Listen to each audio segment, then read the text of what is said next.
Radio Forest Podcast. Forrest, James Young from the rock band Styx. James J.Y. Young, how are you, man? I'm really good. How about yourself? Hey, I'm doing great. You guys are coming here to Boise to the Morrison Center. How's the tour been going for 2023? I'm amazed that, with the pandemic sort of killing touring a couple of years ago, the rebound demand for a lot of bands, particularly ours, from my vantage point, has just been phenomenal. And classic rock lives on, still in business for a while. Now, last year, you guys were inducted into the Illinois Rock and Roll Museum Hall of Fame. How did that go? I haven't seen any video from that. Was that filmed or anything? I don't think so. It's kind of something Jim Peterick is the guy who wrote Eye of the Tiger and was in the band The Ides of March. And there was a few other local people that he enlisted.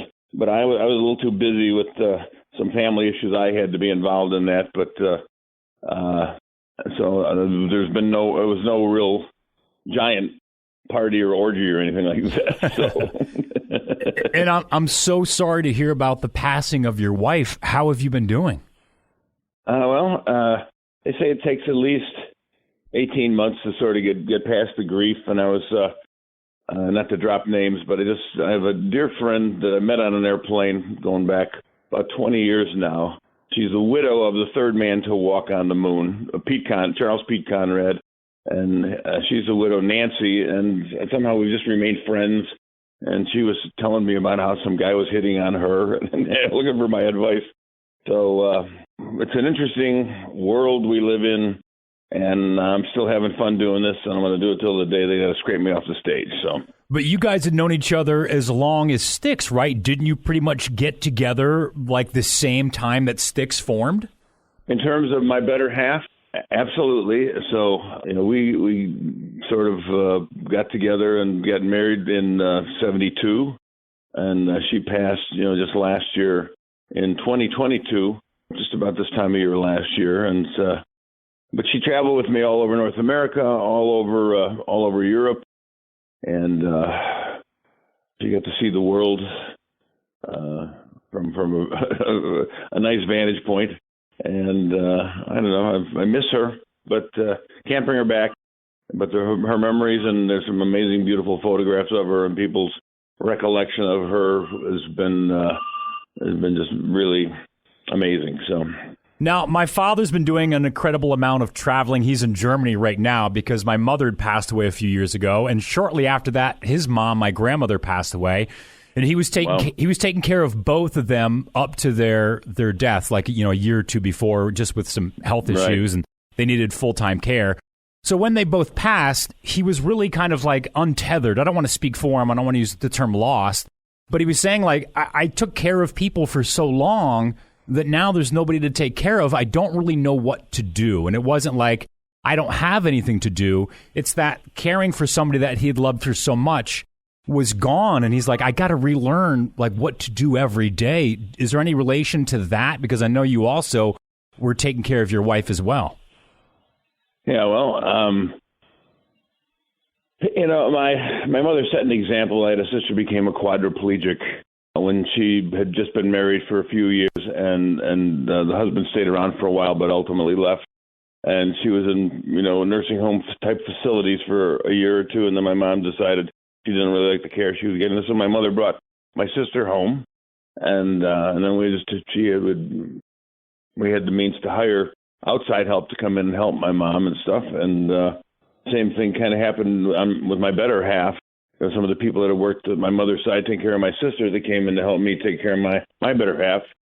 And we had close to 50 years together, and we'd gone over the world together, and she'd seen the top of the mountain with me, so it's I miss her. Can't bring her back, but there's the good news is there was always photographers around, and she's very photogenic. So, and I've had a lot of people tell me that if I hadn't gotten to her, they would have they would have wanted to date her. So, all that said, I have amazing memories of our life together, and I'm living in a house now that she completely redecorated when we bought it back in the early '80s, and for her spirit, her spirit, I'm still surrounded by. I didn't think about that. Now you've got complete control of the house as far as decorating. Do you get all the Styx platinum and gold records up? Because when you're in a relationship, when you're in a relationship, I've got some, rock and roll memorabilia, but it's not exactly living room material since I'm married. So did that change at all? Now you're like, boy, I could really, I could put some guitars in the kitchen. I could hang up the plaques in all the living rooms. Well, there's a few gold albums she allowed off in some of the corners of the house that were not, that she didn't have to walk past every hour of every day. I don't know. This was her house she wanted, and actually it belonged to one of my uncles. But it was an old Victorian, or pre-Victorian. It was built in 1871. Poured a lot of money into it, and we live in a really nice suburb of the city of Chicago, and I'm about 20 minutes south of O'Hare and 20 minutes east of Midway, so I can get a nonstop flight pretty much to anywhere in the world at this point. And I'm in a good spot here, and I miss her dearly, but there's beautiful photographs of her all over my house, and the memories shall live on. Now, talk about some of the rock stars and bands you've seen come through Chicago growing up and, starting your career in music. And I can run through a couple, too, that I'd love to get your thoughts on, because these are people that I've never seen live. The first, everybody talks to you about this, Hendrix 5 Times. When you first saw him the first time, was Hendrix, or was it just the guy you wanted to see? Well, there was another fellow that I went to Illinois Institute of Technology because my parents insisted they'd save for me to go to college, and this was close. I could stay, and then my dad was in the construction business, so engineering was about as close as I could get to it. And they had just started aerospace courses back because they just really had started aerospace going back to the late 1960s. For me, it's just all been all kind of runs together because technology is part of a necessity to making great records and then to making great videos and things like that. So I was a little bit of a leg up on a lot of people and how to get that kind of stuff done. But my better half, she shared the same taste. So I saw Hendrix 5 times. I saw The Who, I think, 3 times back then with the Daltrey and Townsend and Moon and Entwistle. Thunderously awesome. Mahavishnu Orchestra, which was sort of that was a jazz fusion thing, but the way the skill set of each of the individual on that stage was awesome. And I wound up doing a solo album with Jan Hammer, keyboardist, synthesizer, synthesist, whatever. In 1984, that came out, my City Slicker album. I don't know, the whole circus ride that this has been it's been an awesome, fulfilling thing for me. We've played Japan, we played all over Canada, all over the United States, many European countries, and played on some big festivals where there's a lot of other acts. I may not have seen it all, but I saw a whole lot of it.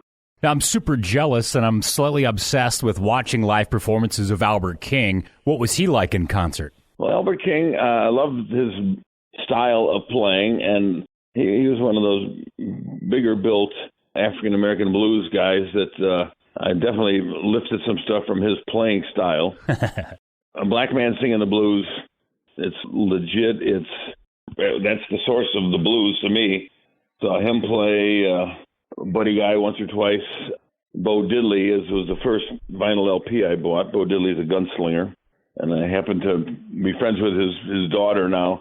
Kind of help her take care of certain things because of that, the friendship I've made with Bo's daughter. I don't know. I've lived a rich, full life to this point, and soon to be age 74. But love being on stage, love making records, and just love the camaraderie of having a great group of musicians around me. Our original drummer John was really a monster, but his replacement Todd Zuckerman has been voted number 1 in Modern Drummer magazine, I think, for the last 10 years in terms of rock drummers. So to have that kind of artillery at my side is, I don't know. I've been blessed. I've been Clint Eastwood lucky is how I like to say it. Some bands are wrapping things up, Foreigner, Aerosmith doing some farewell tours, maybe Lynyrd Skynyrd, but then other bands, I mean, the Stones just announced, hey, we're doing another album. How do you look at the current state and future of the band Styx? Is it anything you even talk about, or is it like you just said, we love touring, we love making records? Is that the plan for now? We haven't had any real long discussions, and we all kind of live far apart, and we collect, to go out and do shows, but there's a heavy pencil on a tour, a 2 or 3 show tour going all across North America next year is in the cards. I want to keep going until they scrape me off the stage. I love doing what I do and being in front of people and playing these songs that we collectively have, brought the people's listening attention over decades. And we already have a bunch of replacement parts. Original drummer passed away a while ago, but as I said, his replacement is a man that's probably 10, 15 years younger than me, and I think has been voted number 1 in Modern Drummer magazine for the last 10 years in terms of rock drummers. So that's there, and original keyboard player Dennis is not with us anymore, and his replacement part is a Canadian superstar, Lawrence Gowan, who just fits in and is kind of taking over the band in terms of being the MC. And Tommy Shaw loves what he's doing. Obviously, he's played with Nugent. He's in Damn Yankees. He's played with other people, but he's the guy that wrote Too Much Time on My Hands. He's the guy that wrote Renegade. Tommy's up for it. Ricky Phillips, he's been in a number of bands, but he's a great bass player, and he's rock solid, and I think he's with the program. A backup guitarist, Will Vankovich, who's also has production skills, and then he and Tommy likes writing with him, so he's become part of the package. And so, I mean, I think we're set up for the next 5 or 10 years, health-wise and motivation-wise. Television, I've pretty much seen everything to be offered on television. So that's, although I do love NFL football, so that's something you never know which way that's going to go, so that's always fun to watch. Now, you guys do have a greatest hits album that you can buy exclusively at live Styx shows, and proceeds for that are going to Maui. Talk about your connection to Hawaii and also this album that people can get at the live shows. Well, for many moons, back in the old days, we would all like to, in the winter, sort of not tour, and then it was a perfect time to get away to a Hawaiian vacation. And my wife and I bought one condo on Maui after about going there for the second time, and then next year we bought a second one. My mother-in-law came with. She could have her own condo, and my wife and I could have ours, and but she could do what she wanted to do. And it's a tragedy, and I still don't exactly know how it happened. And it seems like when an island's in the middle of a giant ocean, that there should be pumps that could pump seawater in there to stop that. So I really haven't taken time to really look closely at the whole thing, because I did ultimately just a trip from Chicago to Maui. I mean, Chicago to Honolulu, that's 8 or 9 hours on the plane, and that's a long flight. And then you got to go 8 or 9 hours coming back, and then you got to wait for the plane to Maui, and then you got to rent a car and drive to the condo and this and that kind of a thing. So I loved Hawaiian vacations when I was younger, but God bless those people who have had to deal with the aftermath of that whole thing, and our prayers are with them. You run into any other rock stars out in Maui? I know like Steven Tyler and members from Metallica and just hundreds of different artists are out there. Surely you've seen other people either on flights or around the area. Well, my better half, she was kind of a recluse in a way. I never really ran into anybody from the industry. Maybe in the airport going or coming back, we'd run into some people. We opened some shows with Aerosmith going way back when, so we did a little bit of interaction with those guys going back, and we opened a lot of shows for Kiss. There was one time when my wife, who had an illness that sort of knocked her off her balance in a way, but she insisted on walking around in high heels. So I was sitting there talking to Gene and Paul, standing there talking to Gene and Paul, and my better half was feeling a little unstable, and she kind of put her hand on Gene's leg, and oh no, JY, your wife's got her hand on my leg. So I said, "Well, enjoy it while it's there, Gene." So. Have you gotten anything recorded? Do you record at home? Have you sent anything to anybody else in the band?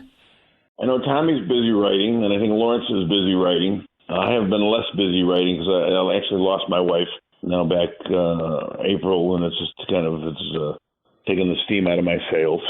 In any event, I don't have anything new, but I'm sure that the team is working. Tommy and Will, who's the new guy in the band. Tommy loves to write with him, so I know they're writing.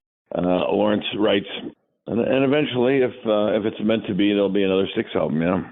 When you had to take some time to do your thing, and I don't want to use the term step away from Styx, but at least back off a little bit. Was that a tough conversation, or was it more of, I'm doing this, I'll talk to you when I talk to you, I need some time? I don't know. My better half was used to me being gone anyway.